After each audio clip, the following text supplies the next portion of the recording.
Good morning mga kabiyahe. Poblasyon Muntinlupa.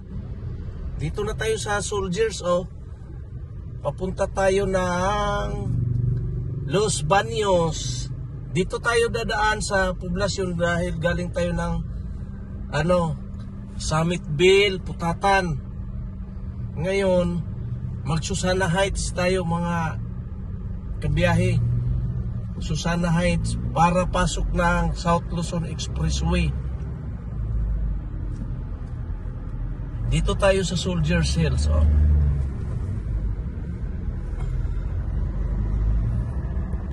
Yung unahan konti mga kabiyahe is na yan, City Hall ng Muntinlupa. Yun, medyo traffic na.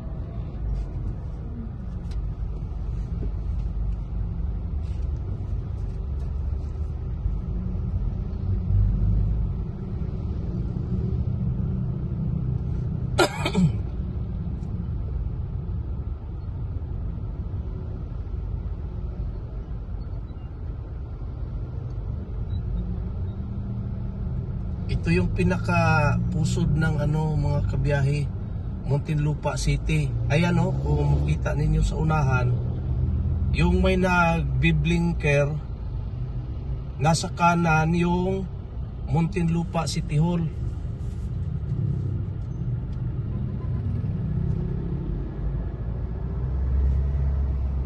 Kaya medyo matraffic tong lugar na ito.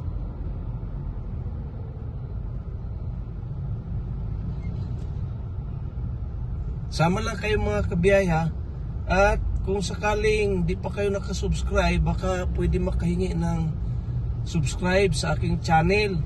Mga biyahe ito, mga kabiyahe, yung mga lakad namin, kung saan kami mapunta, pasubscribe na lang po, malaking tulong na yon. At kung gusto ninyo ang mga ganitong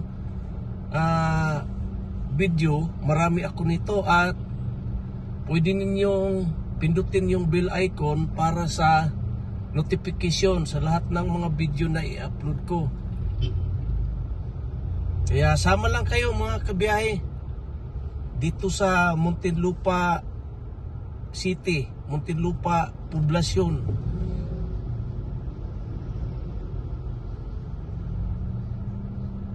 Kung mapapansin niyo mga kabiyahe diyan sa video, may building na mayroong kulay blue sa taas.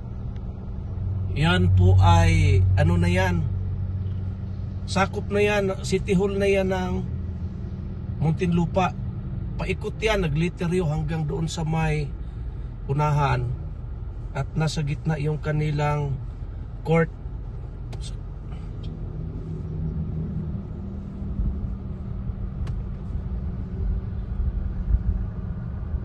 Yan.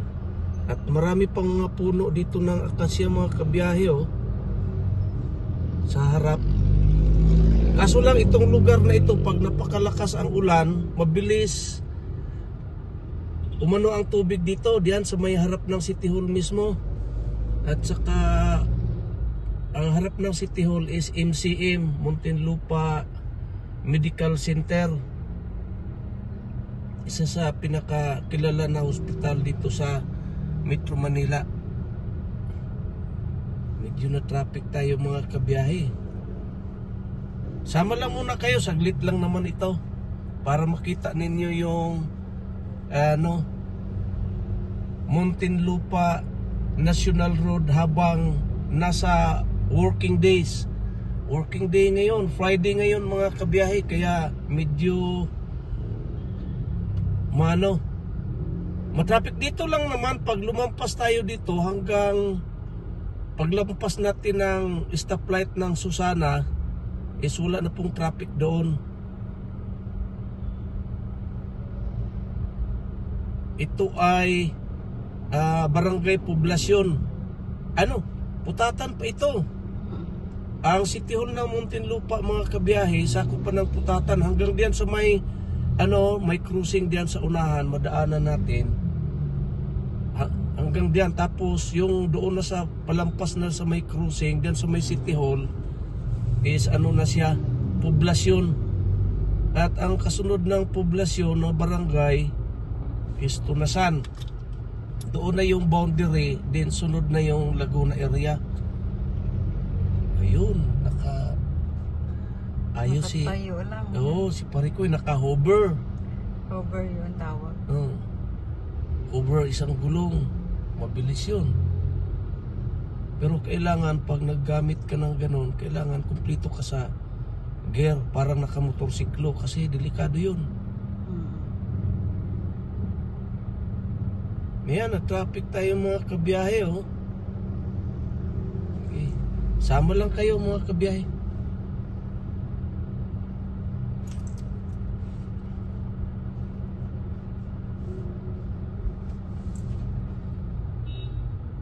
Ang oras natin ngayon ay alas 10, mga kabiyahe. Medyo maalikabok yung ating dashboard dahil di pa kami nakapaglinis. Galing pa kami sa malayong biyahe doon sa pinupuntahan namin doon sa Aurora, Baler, Cabanatuan. Almost one way mga kabiyahe. Nagbiyahe kami ng 400 km. So back and forth yun. Almost 1,000. Di pa kami nakalinis kaya madumi pa ang ating dashboard, maalikabok. Siguro pagbalik namin mula Los Baños ngayon, punta kami ng Los Baños. Magpalinis na kami. Dahil nagmamadali din kami dahil bawat oras mga kabiyahe halos di namin mahabol yung mga trabaho. Okay lang, at least malakas yung ating katawan at walang nararamdaman. Ayun, nagguna. Maka-traffic talaga diyan sa unahan dahil diyan yung City Hall. Labas-pasok yung mga empleyado, mga kliyente, yan mga kabiyahe. Kaya medyo tiisan mo ninyo ito, malapit na tayo. Yan yung kulay blue ang taas, iyan ay na po yan, Muntinlupa City Hall.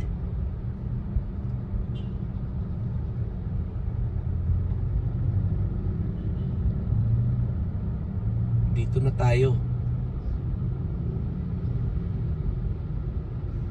Yan mga kabiyahe, yung bandang kaliwa is MCM, Muntinlupa Medical Center ng Muntinlupa Hospital. Tapos yung kanan, ito po yung nakatraffic dito mga kabiyahe, oh. Ang dami yun yung Muntinlupa City Hall.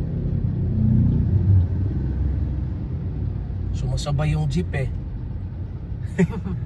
So dito mga kabiyahe sa may 7-Eleven na ito, nandoon sa unahan yung barangay building ng Muntinlupa. Tawag nito barangay ng Putatan. At ito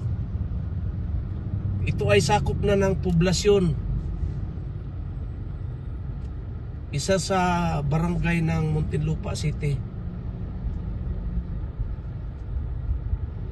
Hanggang doon lang sa may crossing ng 7-Eleven, paatras, yun yung sakop ng Putatan, mga kabiyahe. Tapos ang sunod is poblasyon na yun, poblasyon ng City of Muntinlupa. Ito yung pinaka-sentro niya. Pero kung titingnan natin mga kabiyahe, kung kayo ay mapunta dito, magawi dito sa Muntinlupa, parang ang pinaka-sentro yung Alabang, Barangay Alabang. Kasi nandoon yung Alabang Town Center, nandoon yung Phil-Invest City, nandoon yung Festival Mall, at saka Landmark, nandoon yung Ayala Mall, nandoon yung Star Mall, yung bagong nasunog, yung Metropolis, nandoon yung Lianas. Halos nandoon lahat mga kabiyahe. Kaya kung parang sa tingin natin parang yun ang sentro, pero ito yung poblasyon ng Muntinlupa. Ito yung pinakasentro mga kabiyahe. Kita naman ninyo yung traffic, oh. Dahil ngayon ay araw ng Friday, kaya ganito siya. Kahit naman hindi Friday, kahit Sabado, makita mo lang itong lugar na ito na maluwag ng araw ng linggo at saka yung mga holiday.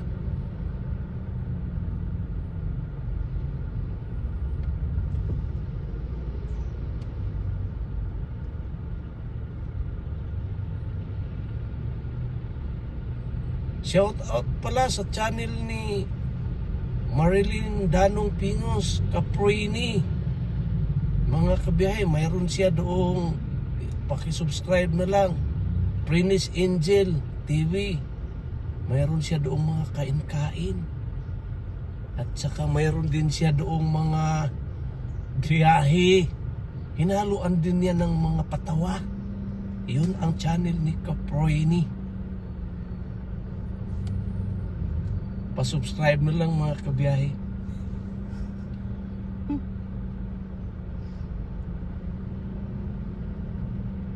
Ito, dito tayo sa poblasyon Muntinlupa. Kayong mga hindi taga Muntinlupa at hindi na mga nasa probinsya na gustong magpunta ng Muntinlupa City, mga kabiyahe ha, Alabang, Sukat, Buli, Ayala, Alabang, at poblasyon, Putatan, tawag nito, Buli, ay tapos na pala, Tunasan. Panoorin ninyo itong biyahe na itong mga kabiyahe kasi ito ay lugar ng Muntinlupa City. Lahat ng nabanggit ko ay mga barangay yon na sakop ng Muntinlupa. Take note ha, yung mga nagsasabi na Muntinlupa Paranaque o walang Muntinlupa Paranaque ha, ay walang Sukat Paranaque. Pag sabing Sukat, kahit saan siya nakadikit, kahit saan siya malapit, siya ay sakop ng Muntinlupa City kasi marami akong naririnig na nagsabi na doon kami sa Sukat Paranaque. Hindi po. Pag sabing Sukat, yan po ay Muntinlupa. Pag Paranaque is ibang barangay na yon, hindi na yon Sukat. Kasi mapagkamalan siya na Paranaque dahil siya yung pinaka-last barangay na nakadikit doon mga kabiyahe sa Paranaque, ang Sukat. Ang kasunod niya, Buli. At ang kasunod ng Buli, Kupang. Iba pa pala yung Kupang. Kupang, tapos Buli. Oo, yung papunta dito. Mula Sukat, Buli, Kupang, Alabang, Ayala, Alabang. Kasi ibang barangay yun, yung Ayala. Ayala, Alabang. Tapos Bayanan. Tapos ng Bayanan, Putatan. Then, Poblasyon. At pagkatapos ng Poblasyon is Tunasan. Yun lang mga kabiyahe. 9 barangays ang buong Muntinlupa City.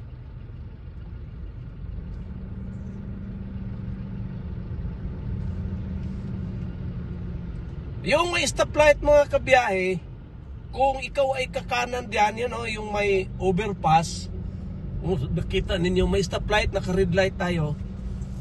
Pag kumanan ka diyan, yan ay Bilibid. NBP, National Bilibid Prison. Mga siguro 2 kilometers mga 2 kilometers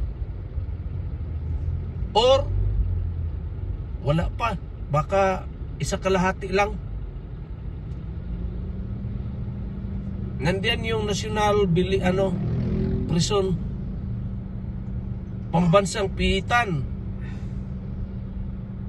At marami tayong mga kapatid diyan na nakalagay diyan, nakatira dahil sila ay nahatulan ng ating batas at diyan pansamantala muna sila diyan habang mayroon silang obligasyon.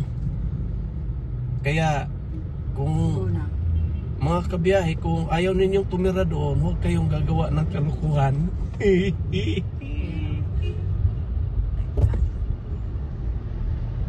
Yun.